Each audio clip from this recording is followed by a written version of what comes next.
Boycott Bollywood, ये hashtag पिछले कुछ दिनों से बार बार ट्रेंड करता रहता है। बॉलीवुड अपने आप में कोई सम्मान सूचक शब्द नहीं है, ये हॉलीवुड की एक सस्ती नकल जैसा सुनाई देता है। मैं हिंदी फिल्म उद्योग कहना ज्यादा पसंद करूंगा, लेकिन आपका रोष इतना ज्यादा है कि अब बात बॉलीवुड से भी आगे निकल चुकी है। आपने कुछ नए नाम दे दिए हैं, जैसे कराची वुड, उर्दू वुड इत्यादि। मैं इसी इंडस्ट्री में काम करता हूं। इस इंडस्ट्री से मेरा संबंध वही है जो एक मजदूर का मिल से, एक किसान का खेत से, एक खिलाड़ी का मैदान से होता है। जाहिर सी बात है, ये हैशटैग्स मुझे तकलीफ देते हैं, लेकिन मैं ये भी जानता हूं कि आपकी नाराजगी बेवजह नहीं है। हमसे गलतियां हुई हैं। हमने कई बार लिबरल थिंकिंग के नाम पर इस देश की संस्कृति को ठेस पहुंचाई है, कहानियां सुनाने में पक्षपात किया है और कई बार हम अपने दर्शकों के लिए संवेदना शून्य रहे हैं। आपकी नाराजगी सही है, लेकिन सिर्फ नाराजगी ये सही नहीं है। इसी इंडस्ट्री में कुछ लोग ऐसे भी हुए हैं जिन्होंने धारा से अलग बहने का जोखिम उठाया और भारत की संस्कृति और आस्था को पुनर्स्थापित करने के लिए बड़ी बड़ी बाधाओं से लड़ गए। आपका बायकॉट हमें स्वीकार है, लेकिन हम ये आशा भी करते हैं कि आप हिंदी फिल्म उद्योग के सच्चे राष्ट्र प्रेमियों और धर्म ध्वज वाहकों की प्रशंसा भी करेंगे और उन्हें सम्मान से याद भी करेंगे। आज उस व्यक्ति से आपको जोड़ना चाहता हूं जो सिनेमा और संगीत को सनातन से जोड़ने के लिए संकल्पबद्ध था, और इसका पुरस्कार क्या मिला? 16 गोलियां, 16 बुलेट्स शरीर में उतार दी गई। एक असमय अकाल मृत्यु जिसका शोक सिर्फ श्री गुलशन कुमार के परिवार को नहीं, इस देश के हर सनातनी को, हर हिंदू को, हर भारतवासी को होना चाहिए। नब से 25 वर्ष पहले ठीक आज ही के दिन हिंदी फिल्म जगत में गुंजायमान होता हुआ सनातन और हिंदुत्व का स्वर आतंक की गोलियों से छलनी कर दिया गया था। 1997 में आज ही के दिन श्री गुलशन कुमार की निर्मम हत्या हुई थी। अगर आपको लगता है कि यह हत्या सिर्फ व्यावसायिक कारणों से की गई थी, तो आप गलत सोच रहे हैं। सच क्या है, आज मैं आपको बताऊंगा।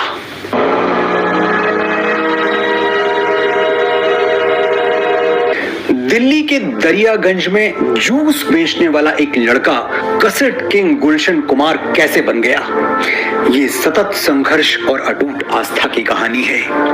गुलशन कुमार का विश्वास दो जगह अटल था, अपने पुरुषार्थ पर और अपने भोलेनाथ पर।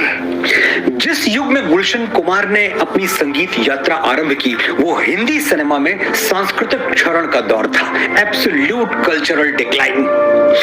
सनातन कर्मकांडों को अंधविश्वास बताना, देवी देवताओं का मजाक उड़ाना, हर फिल्म में मंदिर के पुजारी को भ्रष्ट और गांव के खान चाचा को निहायत शरीफ दिखाना फैशन था। हिंदी फिल्मों के मुहावरे भी पूरी बेशर्मी से एक ही संप्रदाय को टारगेट कर रहे थे, हवस का पुजारी, पाप का देवता। कभी आपने पाप का पादरी या हवस का मौलाना सुना? गुलशन कुमार को अंदर ही अंदर ये बातें चुभती थी, पीड़ा देती थी। खैर, चुभती तो हम सबको है, लेकिन हम में से कितने लोग इस चुभन को शस्त्र बनाकर धर्म युद्ध लड़ने के लिए रणभूमि में उतरने का साहस जुटा पाते हैं? गुलशन कुमार ने यह साहस किया और घर बैठकर शिकायतें करने की जगह सिनेमा और संगीत में सनातन को वापस लाने की मुहिम आरंभ कर दी। यहीं से शुरू हुआ सुपर कैसेट्स का महायुग। दरियागंज में वो जूस की दुकान, कहानी का पहला अध्याय वहीं लिखा गया। सबसे पहले गुलशन कुमार ने धार्मिक गीतों के कैसेट्स बनाने शुरू किए, जो उन दिनों बड़े पैमाने पर कोई और नहीं बना रहा था, क्योंकि कोई बनाना ही नहीं चाहता था। ये वो समय था जब बाकी कंपनियों के कैसेट्स 20 से 30 रुपए के हुआ करते थे, यानी संगीत सिर्फ पैसे वालों के लिए उपलब्ध था।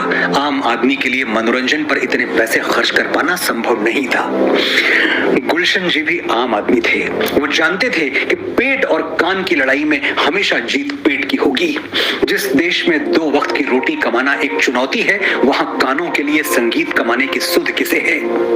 उन्होंने तय किया लाभ और हानि अपनी जगह, लेकिन माता की भेंटें, हनुमान चालीसा, शिव के भजन, गायत्री मंत्र और मां दुर्गा की आरती पर सबका बराबर अधिकार है। उन्होंने नोएडा में सुपर कैसेट्स इंडस्ट्रीज नाम से एक कंपनी शुरू की। आसपास के गुणी और संघर्षरत कलाकार एकत्रित किए, एक से एक सुंदर भजन, आरती, कीर्तन, मंत्र रिकॉर्ड किए और कैसेट का दाम रखा सिर्फ 10 रुपए। सिर्फ 10 रुपए, यानी बाकी कंपनियों से आधा और कभी कभी 1/3 कम, 1/3 कम। लक्ष्य एकदम स्पष्ट था, सनातन संस्कृति को जन जन तक पहुंचाना, गांव कस्बों के उन निर्धन किसानों मजदूरों तक ले जाना जो या तो मोटे मोटे ग्रंथ पढ़ने में सक्षम नहीं थे या उनके पास समय नहीं था। परिणाम क्या हुआ इस पुरुषार्थ का? पान की दुकानों से लेकर फल की रेहड़ियों और ठेलों तक माता की भेंटें गूंजने लगी। बस में, ट्रक में, ऑटो रिक्शा में सुंदर कांड का पाठ चलने लगा। 8000 वर्ष पहले संकलित ऋग्वेद का गायत्री मंत्र बच्चे बच्चे की जबान पर तैरने लगा। अचानक भारतवर्ष को अपनी खोई हुई पहचान वापस मिलने लगी। फिर से लगने लगा कि ये उपनिषदों और पुराणों का देश है। श्रीमद् भगवत गीता के उपदेश इसी धरती के वायु कणों में स्पंदित हैं। अचानक एक सांस्कृतिक नव जागरण होने लगा। मर्यादा पुरुषोत्तम श्री राम और मधुसूदन श्री कृष्ण के वचनों की अमृत वर्षा हुई तो मार्क्स, लेनिन और फिडेल कैस्ट्रो की जहरीली सोच धुलने लगी। इंडिया कमजोर होने लगा और भारत मजबूत। और ये सब एक व्यक्ति की सोच का परिणाम था। जो ईश्वर को समर्पित करो, धर्मो रक्षति रक्षता। जो धर्म का रक्षक है, धर्म उसका रक्षक है। मनुस्मृति का यह सूत्र चरितार्थ हो गया। सुपर कैसेट्स इंडस्ट्रीज का कारोबार आकाश छूने लगा। गुलशन कुमार क्रांति दूत बनकर फिल्म उद्योग पर छा गए और बंबई, तब यही नाम था मुंबई का, गुलशन जी बंबई आ गए। समय के साथ super cassettes industries T series में परिवर्तित हो गई और गुलशन कुमार देश और दुनिया में सनातन संस्कृति के नए ध्वजवाहक, नए भगीरथ के रूप में पहचाने जाने लगे।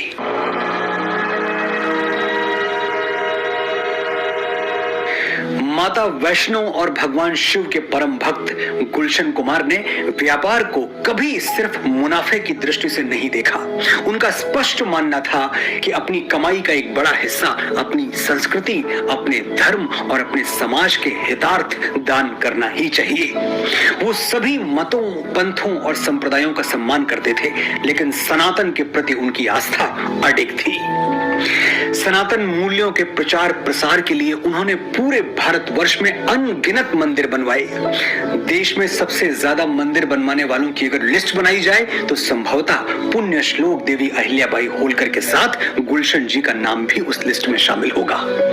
आज आप देश के किसी भी शहर में जाएं, कोलकाता, बेंगलुरु, चेन्नई, मुंबई, कहीं भी आपको गुलशन जी का बनवाया हुआ एक न एक शिव मंदिर अवश्य मिल जाएगा। अकेले दिल्ली में उन्होंने 20 से 25 मंदिरों की स्थापना करवाई। वही दिल्ली जहां सैकड़ों साल शांति प्रिय और सेक्युलर मुगलों का राज रहा, लेकिन एक भी बड़ा मंदिर नहीं बनवाया गया। जामा मस्जिद और अन्य सजदागाहें आए दिन बनती रहीं। 1935 में बिरला मंदिर बना, तब कहीं जाके दिल्ली के हिंदुओं को अपनी आस्था के लिए एक औपचारिक बड़ा केंद्र मिल पाया। गुलशन कुमार के बाल सखा, उनके बचपन के साथी श्री वेद चनाना एक रोचक प्रसंग सुनाते हैं। कहते हैं, एक बार मैंने गुलशन जी से पूछ लिया, आपने पूरे देश में इतने सारे मंदिर बनवाए हैं, आज भी बनवा रहे हैं, लेकिन आप कहीं भी अपना नाम क्यों नहीं लिखवाते?